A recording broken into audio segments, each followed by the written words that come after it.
Hi అండి, welcome to Vaishu వంటిల్లు. ఈరోజు నేను మీకు ఉప్మా రవ్వతో ఎంతో టేస్టీగా ఉండే హెల్దీ బ్రేక్ఫాస్ట్ని చేసి చూపిస్తాను. దీన్ని తయారు చేయడం చాలా ఈజీ. దీంట్లో అన్ని రకాల వెజిటేబుల్స్ని యూస్ చేస్తాము. అందువల్ల ఇది హెల్దీ మరియు దీని టేస్ట్ కూడా చాలా బాగుంటుంది. కాబట్టి ఈ వీడియోని చివరి వరకు చూడండి. ఈ రెసిపీ మీకు చాలా బాగా నచ్చుతుంది. కాబట్టి ఎంతో టేస్టీ అయిన హెల్దీ బ్రేక్ఫాస్ట్ని ఎలా తయారు చేయాలో ఇప్పుడు చూద్దాం. ఈ బ్రేక్ఫాస్ట్ని తయారు చేయడానికి మొట్టమొదట ఒక బౌల్లో 1 కప్పు బొంబాయి రవ్వని తీసుకోవాలి. తర్వాత మనం ఇందులో 1/2 కప్పు పెరుగును వేసుకోవాలి. మనం ఎంత రవ్వ అయితే యూస్ చేస్తామో అందులో సగం పెరుగును తీసుకోవాలి.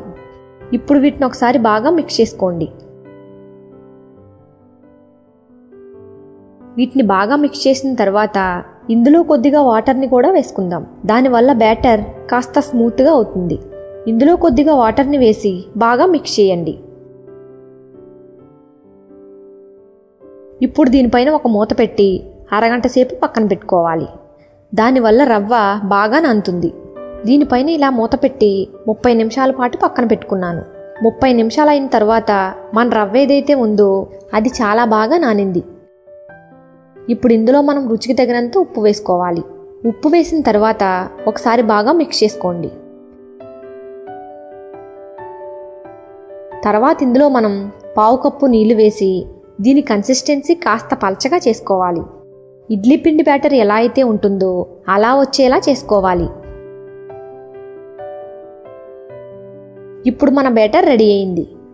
దీని కన్సిస్టెన్సీ ఇలా ఉండాలి. ఇప్పుడు మనం ఇందులో వెజిటేబుల్స్ని వేసుకుందాం. వెజిటేబుల్స్లో నేను చాలా సన్నగా కట్ చేసుకున్న ఉల్లిపాయ, క్యారెట్, కొత్తిమీర, క్యాబేజీ, బీన్స్, క్యాప్సికమ్ ముక్కలను తీసుకున్నాను. మనం టమాటా ముక్కల్ని కూడా తీసుకోవాలి. నేను ముందుగానే టమాటాని చాలా సన్నగా కట్ చేసి పక్కన పెట్టుకున్నాను.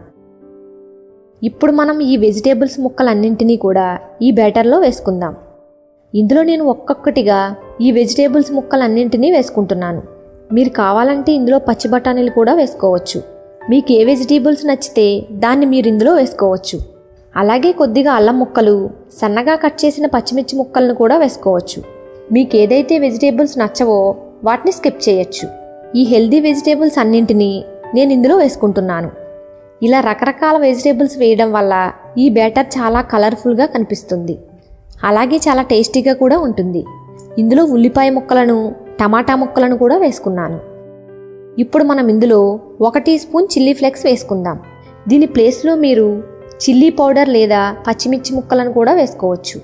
తర్వాత మనం ఇందులో 1/2 టీ స్పూన్ ధనియాల పొడి, 1/2 టీ స్పూన్ జీలకర్ర పొడిని వేసుకుందాం. దీనివల్ల చాలా మంచి టేస్ట్ వస్తుంది.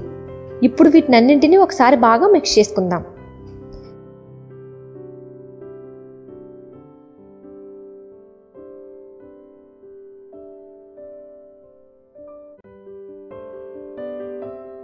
వెజిటేబుల్స్ని వేసిన తర్వాత బ్యాటర్ కాస్త థిక్గా అవుతుంది. అందువల్ల ఇందులో కొద్దిగా వాటర్ని వేసుకోండి. దీన్ని ఒకసారి బాగా మిక్స్ చేసుకోవాలి. మన బ్యాటర్ ఏదైతే ఉందో అది రెడీ అయ్యింది. ఇప్పుడు ఇందులో మనం చివరగా సోడాని వేసుకుందాం. సోడా వేసిన తర్వాత దీన్ని ఇంకొకసారి బాగా మిక్స్ చేసుకుందాం.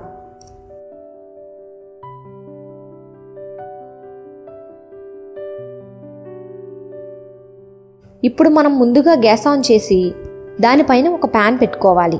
అందులో 2 టేబుల్ స్పూన్ల ఆయిల్ వేసుకోవాలి. ఆయిల్ వేడెక్కిన తర్వాత ఇందులో 1/2 టీ స్పూన్ ఆవాలు వేసి అవి కాస్త చిటపటలాడిన తర్వాత కొన్ని కరివేపాకు రెబ్బలను వేసుకోవాలి. కరివేపాకును మనం ఫ్రెష్గా ఉన్నదే యూస్ చేయాలి. దానివల్ల దీనికి చాలా మంచి టేస్ట్ వస్తుంది. వీటిని కాసేపు ఆయిల్లో ఫ్రై చేసుకుందాం. ఇప్పుడు ఇందులో మనం ఏదైతే బ్యాటర్ని తయారు చేసి పెట్టుకున్నామో దాన్ని వేసుకుందాం. గరిటెతో 2 గరిటెలు వేసుకోవాలి. ఇప్పుడు ఈ బ్యాటర్ని ఈ విధంగా ఈక్వల్గా స్ప్రెడ్ చేసుకోవాలి. ఇప్పుడు మనం ప్యాన్ పైన మూత పెట్టి దీన్ని 10 నుండి 15 నిమిషాల పాటు ఉడికించుకోవాలి. దీన్ని మీరు లో ఫ్లేమ్లోనే ఉడికించుకోవాలి. దానివల్ల ఇది లోపలి వరకు కూడా బాగా ఉడుకుతుంది. దీనిపైన మూత పెట్టి దీన్ని ఉడికిద్దాం. 10 నిమిషాల తర్వాత ఒకసారి చెక్ చేయండి.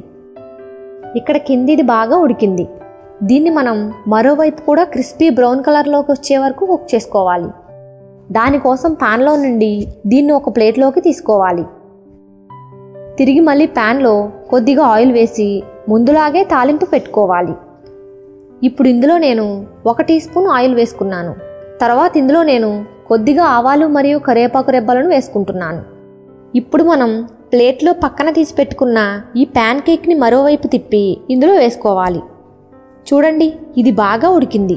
మరోవైపు కూడా ఇలా ఉడికేలా కుక్ చేసుకోవాలి. ఇప్పుడు మనం దీన్ని మరోసారి మూత పెట్టి లో ఫ్లేమ్లోనే 5 నుండి 7 నిమిషాల పాటు కుక్ చేసుకుందాం. దీన్ని మీరు లో ఫ్లేమ్లోనే కుక్ చేసుకోండి, అప్పుడే ఇది బాగా కుక్ అవుతుంది. ముందు మనం 10 నిమిషాలు ఒకవైపు కాల్చుకున్నాము. తర్వాత మనం 10 నిమిషాలు కుక్ చేసుకోవడానికి యూజ్ చేసాము. మన రవ్వ బ్రేక్ఫాస్ట్ ఏదైతే ఉందో అది రెడీ అయ్యింది. ఒకసారి చూడండి, 2 వైపులా కూడా చాలా బాగా కుక్ అయ్యింది. ఇప్పుడు దీన్ని ఒక ప్లేట్లోకి తీసుకుందాం. దీంతో ఎంతో హెల్దీ మరియు టేస్టీ బ్రేక్ఫాస్ట్ రెడీ అయినట్లే. దీన్ని నేను పక్కన పెట్టుకుంటున్నాను. మిగిలిన బ్యాటర్తో కూడా మనం సేమ్ ఇదే ప్రాసెస్ని ఫాలో చేయాలి.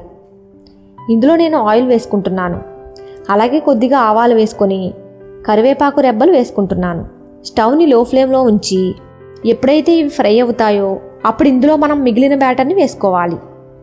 మనం బ్యాటర్ని ప్యాన్లో వేసుకున్న తర్వాత దీన్ని బాగా సెట్ చేసుకోవాలి.